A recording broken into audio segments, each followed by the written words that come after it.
প্রথমে অভিনন্দন জানাই, আপনি জয়লাভ করেছেন, কিন্তু একটু প্রশ্ন করি যে গত সরকার চলে যাওয়ার পর থেকে কিন্তু আপনি বলে আসছেন যে এই নির্বাচনটা খুব সহজ হবে না, যদিও নির্বাচনটা খুব সহজই হওয়ার কথা আপনার জনপ্রিয়তা, বিএনপির জনপ্রিয়তা সবকিছু মিলে।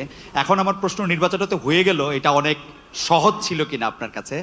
আর এই প্রশ্নটার একটা ছোট্ট লেজ হলো যে এরকম যে, একটু অভয় দিলে বলি যে আপনাকে কোনো এই 200-র বেশি আসন পাওয়ার জন্য আপনাকে কোনো ইঞ্জিনিয়ারিং করতে হইলো কিনা? It's like, thank you so much. জনগণকে কনভিন্স করাটাই হচ্ছে আমাদের ইঞ্জিনিয়ারিং। জনগণকে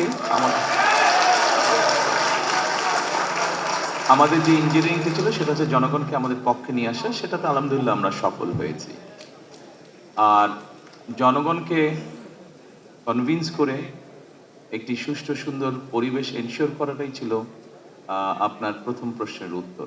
অর্থাৎ যেটা আপনি বলেছেন, যেটা আমি বলেছিলাম কঠিন হবে কিনা, অবশ্যই যে কোনো ভালো কাজ, ভালো গোল অ্যাচিভ করতে গেলে তো কষ্ট করতে হয়, কঠিন হবেই।